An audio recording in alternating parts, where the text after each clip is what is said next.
Welcome to Up and Up, a show created by LTV interns to highlight local talents and entrepreneurs. I'm Cindy Panzier, a film student at Wesleyan University, and this is my second year at LTV. Today we have Lola Lama here with us. She's an actor, singer, and dancer. A true triple threat.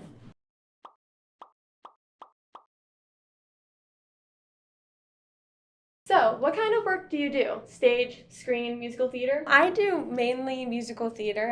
I just did 2 years at NYU for the musical theater studio, but now I'm going into an acting studio, which is primarily just like straight acting on stage.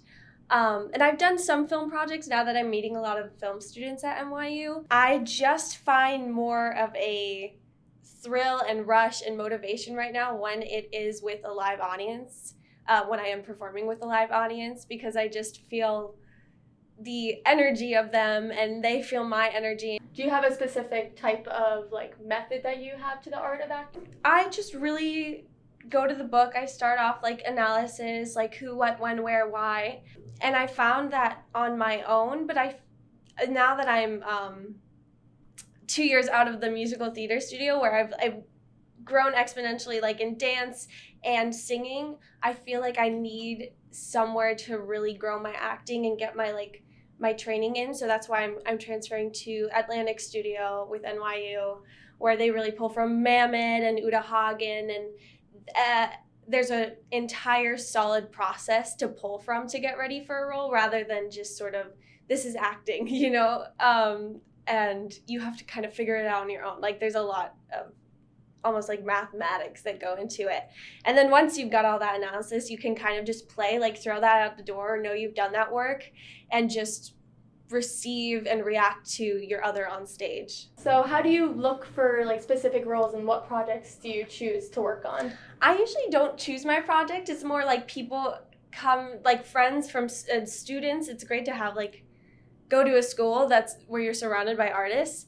I did that in my senior year of high school at Interlochen, and then also now, of course, at NYU. I found people who just need artists and need actors. I just say yes to everything in hopes that when I do need this as one of my primary ways of getting income and living out in the real world, I will have enough connections from the people I know at school and the people that I've met along the way. If you really like a show, when I really loved Marvelous Miss Maisel, and I just looked online and I was seeing if they needed any background people, and it was easy. I just sent in an email to this casting agency.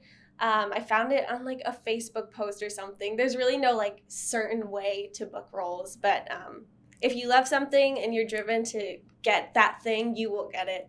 So you mentioned having this as a steady income. How do you deal with the realities that this industry might bring? The thing that's been helping me is not having a narrow tunnel vision mindset.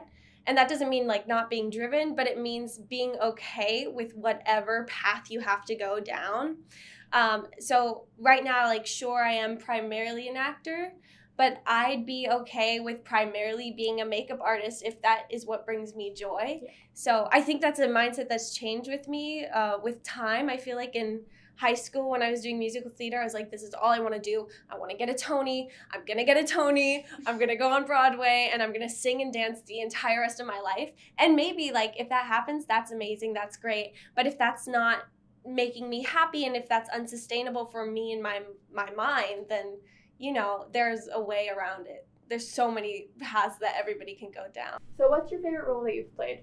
I think it was sophomore year. Yeah, sophomore year. We did Anything Goes, and I was oh my God, I have to be Reno or I'm gonna die. I will flat freaking die on this stage. And the cast list came out, and I got angel number 4. Mm-hmm. And at first I was devastated. I was how do I ever grow from here? My reputation is ruined in Sag Harbor and Pearson.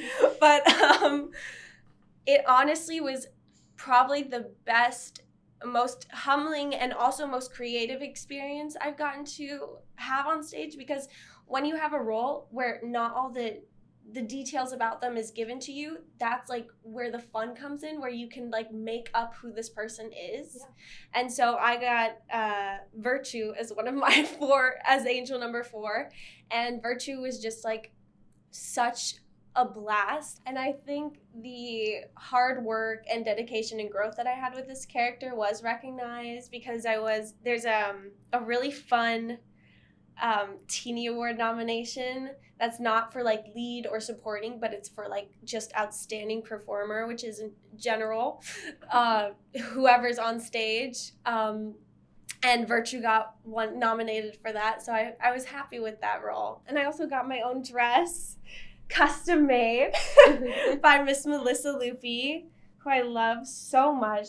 I've worn this to Universal Studios because it reminds me of the 1950s, 60s. I actually went back to Pearson, my high school, a couple weeks ago because they had a Pearson's Got Talent and they had a lot of alumni coming in.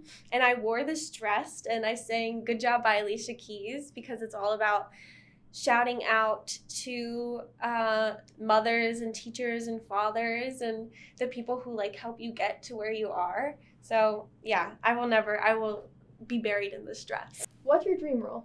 I love Val in a chorus line. Val is both like comedy and pageant queen. I feel like her song is so shameless in the way that like she's flaunting her body. She's being completely transparent about getting work on her body. She's saying, you know, this is how I've gotten jobs and I'm not ashamed of it. And I love her for that. And I think it's a really fun song too. It's a great show and it shows the reality that a lot of us people who go on auditions have to go through. There's injuries and there's body dysmorphia, but then we all really connect to the reason that we do this in the first place, which is love. So those are roles that already exist, but if you could create your own role or any character. I feel like my own role would be like some sort of Muppet. Like I like the idea of like merging again like comedy with like beauty and like having like a Muppet be like very sincere and beautiful, but then also like your Muppet. What's the hardest thing that you've ever encountered, whether on stage or in the industry, and how did you overcome it? As an actor, you're going to be asked to do a lot of things, and there's a saying that always say yes is like the best way to go. Always say yes. But I don't particularly think that's true. I think that you have to really value your craft and your time and your energy and treat that as valuable. You know, you're not something to give out. You're someone who deserves pay and respect for your time. And if you do take your craft serious, I know you're going to be spending hours on whatever project you have coming up, so you should be rewarded in the right way for that project. What unique characteristics or talents you bring to a production when you join? I think that I'm like so many other things than an actor. I feel like I get the compliment, which is kind of a backstabbing compliment, but it's fine. They're like, why, I wouldn't even think you're a musical theater kid. Like, you just like don't break out into song every 5 minutes and like you're not like super like annoying. And I was like, okay, thank you. But I think it's because like I can make conversation outside of acting. And as of course it's great to talk about my favorite musicals, but I do so many other things lately that bring me joy as well. So outside of acting, I love to do makeup. I love everything from the 1960s. I've been doing weightlifting since the beginning of this year. I've also been practicing Buddhism since the beginning of this year. And there's just so many parts to Lola. I did like a crazy road trip to Texas last year. Like all the things that didn't relate to acting actually informed my acting so much in the kind of roles that I'll be able to play going forward and the kind of experience that I can bring to a production. If you're an actor and you're bringing something, you think, what am I bringing to this production? Well, you're bringing yourself and you're bringing your life experience. And that doesn't have to do anything with acting, singing, or dancing. So speaking of production, what's your favorite part of the production process? I really like to see if shows resonate with people and if roles resonate with people. And I like to dissect shows in a way where I'm like, did you hear that line? Like, did that resonate with you? Did you understand why we put on this production? And I hopefully as I go on in my acting career and have more groundbreaking work, I usually throughout high school I did a lot of golden age musicals, which I think was great and perfect for high school, but I like new works. That's what I want to work on right now. Things that question our like societal norms. Can you talk a bit about the training that goes into perfecting acting, singing, and dancing? I think everybody is kind of on their own little different spectrums of acting, dancing, and singing.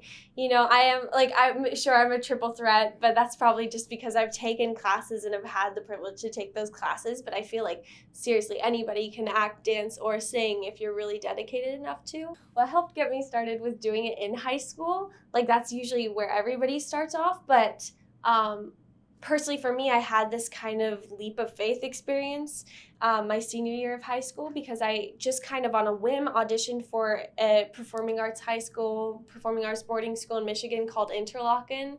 I took the leap of faith to go to Interlochen because I really wanted to challenge my training and I wanted to see what would happen if I was surrounded by artists like all day, every day. And Interlochen is in the woods of Michigan. So like the only way you're getting out is like the mall on the weekend, the like rundown mall that takes like an hour bus to get there. So it's really like isolation in the arts boot camp situation that really, really worked for me. What has been like the biggest lesson or most pivotal production that you've put on and why? Definitely Spring Awakening, like 100%. Like I said, in high school, I did a lot of Golden Age musicals, and those were fun. They were like a celebration of performance. But with Spring Awakening, which I think is really specifically a great show to do now, as the rights of women, specifically with abortion, is being questioned in our society. Spring Awakening has a beautiful message about censorship causing blindness, and a beautiful message about how if we outlaw abortion, people will still do abortions, but more dangerously for women. And I think that's kind of the groundbreaking message that I want all of my works and new works to carry, like that kind of depth and that kind of relevance. Relevance is so important, and urgency. Like, why are we doing this? How has the local theater community in the Hamptons helped you to prepare for your professional career? It was just people who dedicated hours and hours and just were so creative, like inherently creative. And those were like the people that made me want to continue this. It wasn't really like the shows we were putting on, and it wasn't really like what kind of stage or arena we have in the crowd, but it was like the seniors that I was watching when I was a freshman, like really inspired me to keep going and keep pursuing, because I thought like these people are like the funniest people, like most loving people in the world, and I want to be like them. How do you define the art of acting? I think the art of acting is making life out of words and maybe a rough outline of a person. Like filling in the gaps is really what I find is so rewarding and also kind of painstaking. Like it is a painstaking process when you're not handed everything, but you get to like fill in those gaps of a person with like who you are. And honestly, in that way, you can make any character believable and also lovable. So yeah, that's the fun creative part. So what creative projects are you looking to next? What's next for Lola? Next for me, well, I did a couple of film things that are coming out. Something I've learned about film is that once you shoot, it's like solid year before you see what it is, and by the time it comes out, you're like a whole different person. I'm so excited for Basil to come out too. Like my 3 seconds of screen time, I will be screaming. Yeah, it's really great. And other than that, I'm just looking forward to whatever projects I have going on in school. And then in general, like I'm not super I don't see my life in the scope of like what projects I have going on. I'm not like the main accomplishment in my life this month will be when I shoot this and this and this. It'll like actually be the parts that where I feel happiest. Like maybe that's with my family, or maybe that's like on a crazy road trip to Texas, but yeah. Now let's take a look at some of Lola's triple threat talents. Spring and summer, every other day. Blue wind gets so sad, blowing through the thick corn, through the bales of hay. It's the open book on the grass. Spring and summer.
on Up and Up.